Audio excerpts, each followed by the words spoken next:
Fala galera, beleza? Professor Fábio Seriani na área. Essa é a aula 9.1, é a primeira aula da sequência de aulas 9 que trata sobre o assunto de estática do sólido, um assunto novo no canal. Bom, se você já é inscrito no canal, já deixa seu like aí. Se não é inscrito, vai lá, se inscreve, ativa o sininho para receber as notificações assim que sair vídeo novo no canal. Beleza? Bom, para começar essa aula 9.1, eu vou colocar um vídeo aí que com certeza você já deve ter visto alguma vez, para contextualizar essa aula. Olha só o tamanho dessa.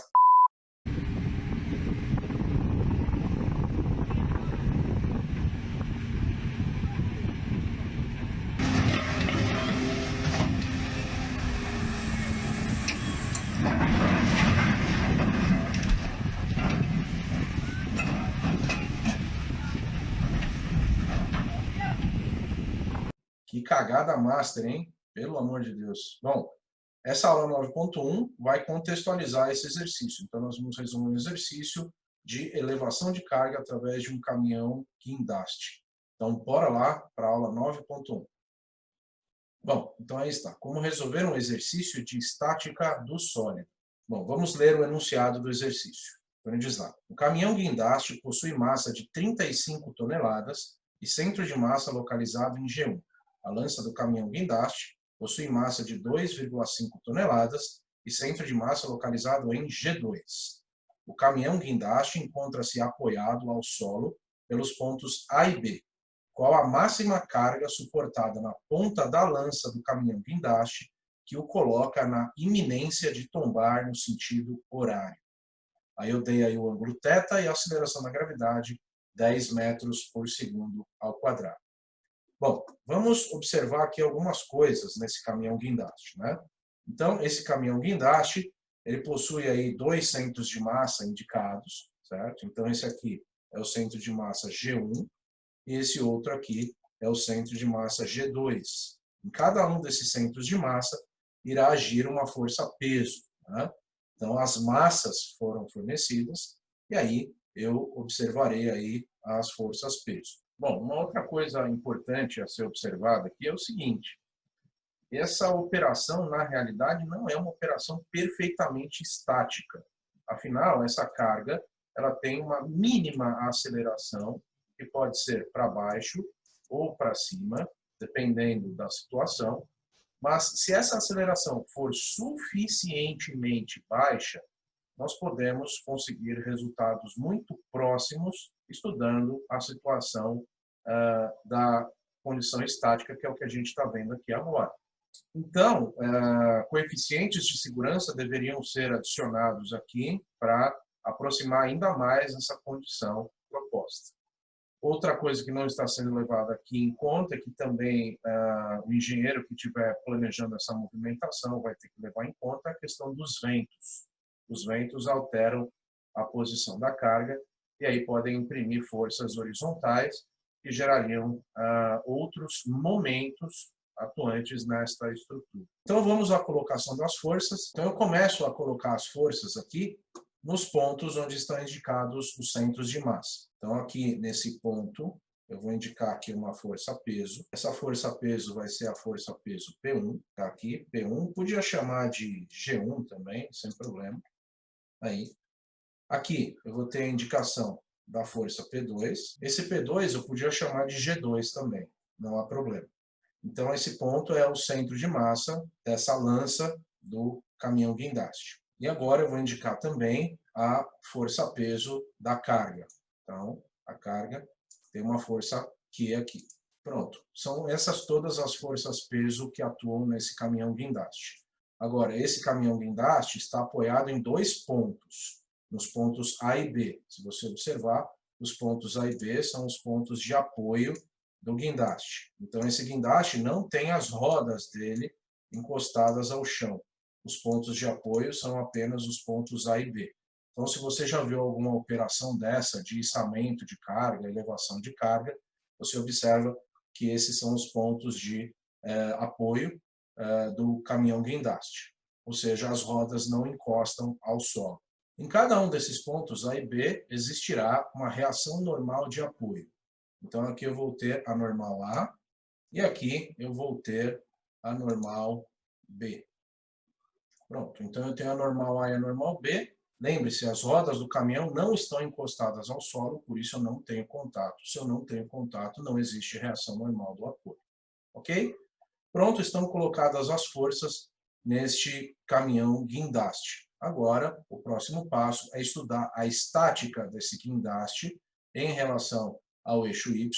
Em relação ao eixo X, não há o que equacionar, afinal não existem forças horizontais, e também verificar a condição da somatória dos momentos ser igual a zero, ou seja, para que não haja rotação desse sólido todo, ou seja, desse caminhão guindaste, esse corpo deve estar em equilíbrio de momentos. Então, agora, vamos para o equacionamento deste exercício. Bom, então vamos começar aqui o equacionamento com o equacionamento da estática em relação ao eixo Y. Então, eu vou dizer que a somatória das forças em Y tem que ser igual a zero. Afinal, existe um equilíbrio de forças em relação ao eixo Y, em relação ao eixo vertical. Então, vamos colocar aqui a nossa referência, né? Eixo Y para cima, eixo X para a direita, e tudo que gira no sentido anti-horário é positivo. Quais são as forças que agem em Y nesse caminhão guindaste? Eu tenho a reação normal, NA, a reação normal, NB, eu tenho o peso P1, o peso P2 e o peso correspondente à carga na ponta da lança do caminhão guindaste, tudo somando zero. Bom, a regra de sinais aqui é um tanto quanto simples. Tudo que aponta para cima, a favor do eixo Y, é positivo. Tudo que aponta para baixo, contrário ao eixo Y, é negativo. Então, eu tenho a normal A positiva, a normal B positiva, o peso P1 aponta para baixo, negativo, o peso P2 aponta para baixo, também negativo, e a carga Q aponta para baixo, também negativo. Pronto. Então, está aí equacionado o equilíbrio em relação ao eixo Y para esse caminhão guindaste. Agora, eu tenho que verificar a condição do equilíbrio de momentos em relação a um determinado polo, ou seja, eu vou somar os momentos em relação a um determinado polo e vou igualar a zero.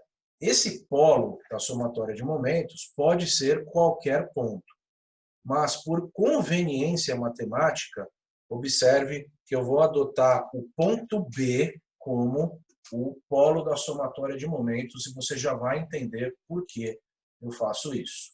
Então, a nossa somatória de momentos vai ter como polo o ponto B. Daqui a pouco você vai entender por que é que eu fiz isso. Isso daí facilita enormemente a nossa vida. Quais são as forças que produzem momento nesse caminhão guindaste em relação ao polo B? Então, eu posso começar aqui pela força mais complexa ali, que é a força Q. Pronto, então Q é a força vezes o braço da força Q. Então agora eu vou ter que enxergar o braço da força Q. Para enxergar o braço da força Q, eu primeiro vou desenhar a linha de ação da força Q. Desenhar a linha de ação de uma força nada mais é do que prolongar a direção do vetor. Pronto. Então, essa linha rosa que aparece aí para você é a linha de ação da força Q, da carga que está na ponta da lança do caminhão guindaste. O braço é a menor distância entre a linha de ação da força e o polo adotado. Então, o meu braço vai ser esse comprimento aqui. Então, esse comprimento é o braço da força Q. Quanto vale esse braço? Então, agora, observe que isso é uma subtração de segmentos. Observe aí. Aqui eu tenho uma medida que corresponde a 6 mais 6,25 projetado no eixo X.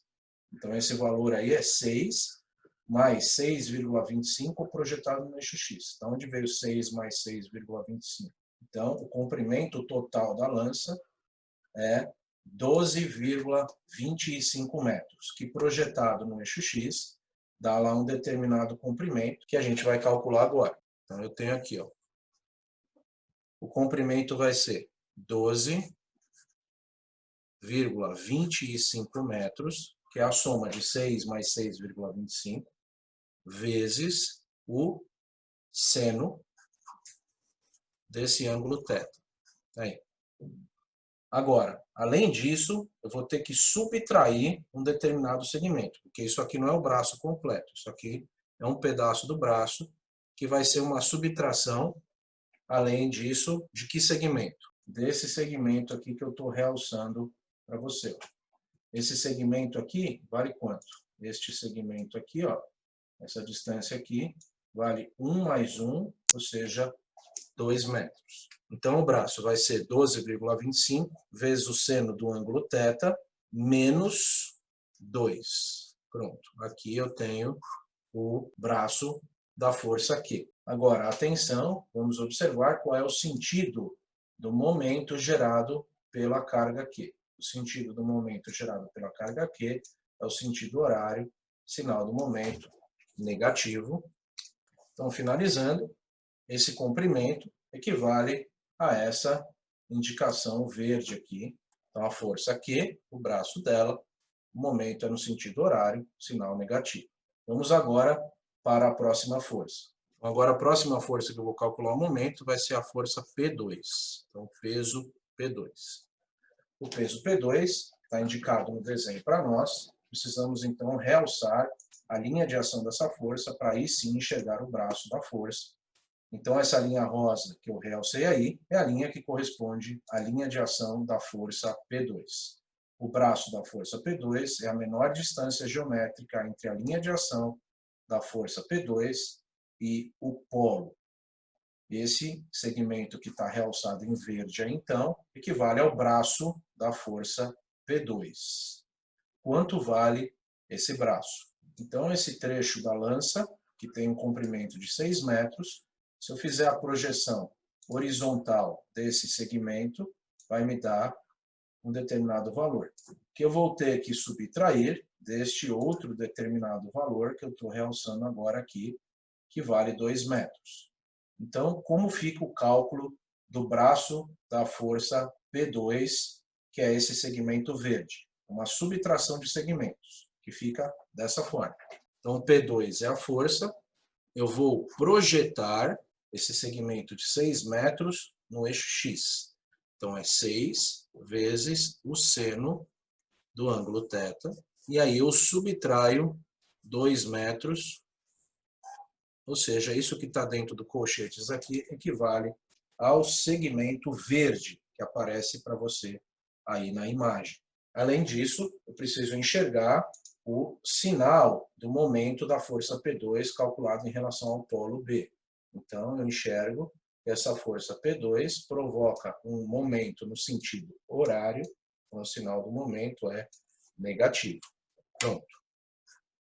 Lembre-se, esse sinal não é da força, esse sinal é da força vezes o braço, ou seja, o sinal é do momento. Então, agora a outra força é a força P1.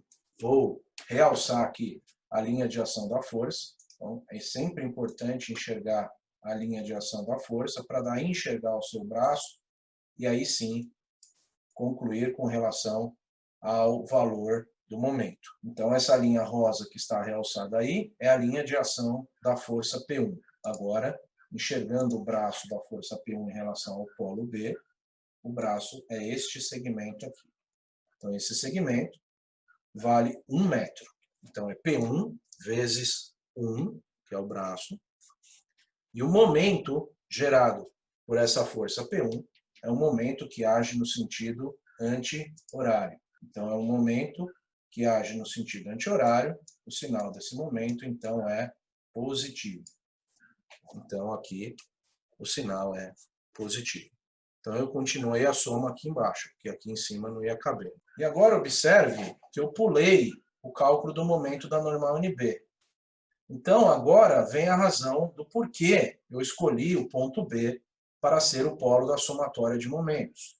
Por conveniência matemática. Quando eu coloco o polo em cima do ponto B, eu acabei de eliminar o cálculo do momento da normal NB. Afinal, se a linha de ação da força NB passa pelo polo da somatória de momentos, essa linha que eu realcei aqui, o braço, que é a menor distância entre a linha de ação da força e o polo, vai ser zero. Logo, a normal NB não produz momento quando o cálculo do momento é feito em relação ao polo B. Então, esse polo poderia ter sido em qualquer outro ponto do sólido. Por conveniência matemática, eu escolhi esse ponto aí. Agora vamos ao cálculo do momento da normal NA. Para isso, eu preciso realçar aqui a linha de ação da normal NA. Essa, então, é a linha de ação da normal NA. E agora eu vou enxergar o braço da normal NA. O braço da normal NA corresponde a essa linha verde que eu realcei aí, que vale quanto? 4 metros. Então, eu tenho lá normal NA vezes o seu respectivo braço, 4 metros. E essa normal NA provoca momento no sentido horário também. Então, ela gera tendência de rotação do sólido no sentido horário, sinal do momento negativo. Prontinho. Somei todos os momentos atuantes nesse caminhão guindaste em relação ao polo B, e agora eu vou igualar a zero. Bom, então agora nós vamos para a resolução numérica deste exercício e algumas observações importantes com relação à questão da iminência de tombamento no sentido horário. Bom, vamos observar uma coisa importante agora com relação a isso daqui, ó, a iminência de tombamento no sentido horário. Então, isso daqui é uma coisa importantíssima de se entender, pessoal. Na iminência de tombamento no sentido horário, o que vai acontecer com esse apoio A? Esse apoio A vai estar iniciando o destacamento em relação ao solo. Ou seja, quando todo esse conjunto começar a tombar no sentido horário, todo o conjunto, o caminhão, a lança, a carga, tudo, esse ponto A começa a perder contato com o piso. Se ele começa a perder contato com o piso, significa o quê? Significa que essa normal A passa a valer zero, ou seja, ela deixa de existir na condição da iminência de tombamento no sentido horário. Então, isso é um conceito importantíssimo. Por quê? Porque senão vai ficar sobrando incógnita aí. Okay? Então, repito, a normal A passa a ter um valor zero na iminência de tombamento no sentido horário, pois ela perde contato com o solo exatamente nesse momento aí. Então, vai existir aqui uma determinada carga limite, que eu chamei aqui de Q máximo. Essa carga Q máximo vai colocar esse guindaste na iminência de tombamento no sentido horário. E aí, a normal A deixa de existir. O único ponto de apoio entre o caminhão e o solo passa a ser o ponto B nessa situação. Bom, se isso que eu expliquei agora é verdade, significa então que a normal A vai ser zerada e essa normal A aqui também será zerada. Bom, então se a gente desenvolver esse equacionamento aqui, como fica? A normal B menos o peso P1, atenção, a massa do caminhão é 35 toneladas. 35 toneladas equivale a 35 mil quilogramas. Transformando isso para peso, ou seja, multiplicando a massa pela aceleração da gravidade, eu vou ter 350 mil newtons. Pronto. 35 mil quilogramas, 35 toneladas é a massa. Multiplicado pela aceleração da gravidade, 10 metros por segundo ao quadrado, 350 mil newtons é o peso do caminhão. Menos o peso 2. O peso 2 é o peso da lança do caminhão. A massa é de 2,5 toneladas, ou seja, 2.500 quilogramas, que multiplicado pela aceleração da gravidade, resulta em 25 mil newtons. Menos a carga Q, limite, é igual a zero. Pronto. Então, dessa equação aqui eu não tiro absolutamente nada. Então, não há o que fazer aqui. A normal B é incógnita, a carga Q é incógnita, então não tem o que se fazer aqui. Vamos agora para o equacionamento dos momentos. Eu vou continuar aqui no outro papel.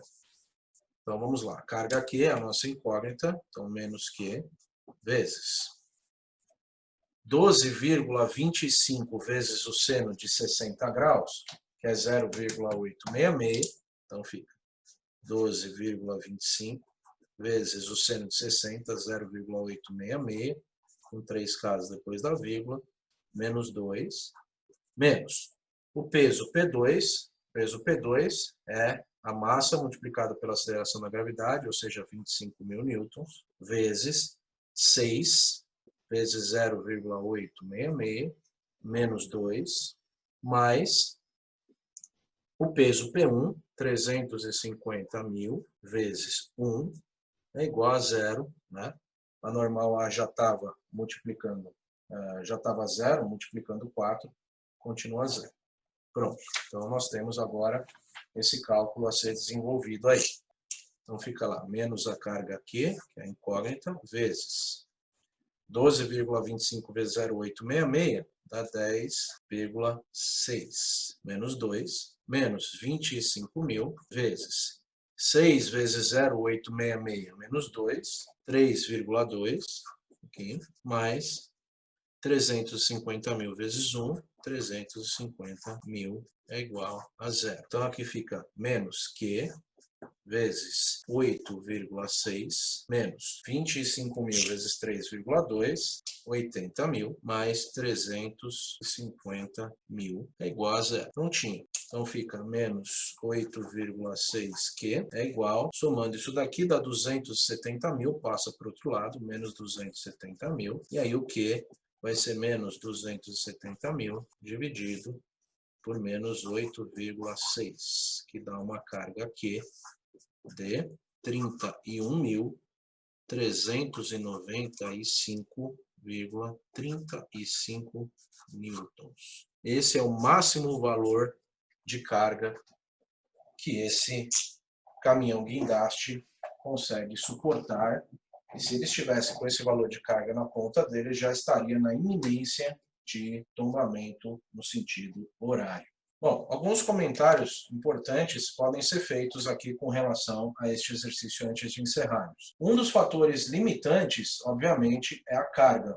Sem dúvida, então, essa carga na ponta da lança aqui é um dos fatores limitantes. Mas um outro fator limitante também é esta angulação da lança em relação à vertical, aí no caso, que é 60 graus, então o valor fixo, 60 graus. Mas, se esse valor fosse alterado, eu teria a lança, por exemplo, nesta situação aqui. Então, imagine que a lança estivesse mais angulada ainda em relação à vertical. Isso iria me gerar um aumento nos braços das forças. Então, os braços das forças são, vamos dizer assim, influenciados por esse ângulo. Afinal, é o seno do ângulo θ, o seno do ângulo vertical indicado aí no desenho, que vai te dizer se o braço da força aumenta ou não. Se o braço de uma força aumentar, significa que o momento gerado por essa força aumenta. Então, a angulação dessa lança influenciaria os momentos das cargas Q e do peso próprio da lança, que é o peso P2, de forma que possivelmente eu ainda teria um valor menor ainda do que esse para uma outra condição. Então, o recado que fica é, numa operação de elevação de carga, normalmente é conhecido o valor da massa da carga. Assim, o fator a ser controlado seria o ângulo θ. Então, esse ângulo θ seria o fator limitante, você conseguiria chegar no ângulo θ limite, de forma a você não ter um desastre como o desastre que foi mostrado no vídeo do início da aula. Bom, então agora você já sabe para que esse cálculo serve. Essa era a pergunta inicial daquele vídeo, né? Professor, mas para que serve isso? Isso serve para você não cometer absurdos que levem a uma situação desastrosa como aquela mostrada no vídeo do início da aula. Pronto, mais um exercício resolvido com sucesso.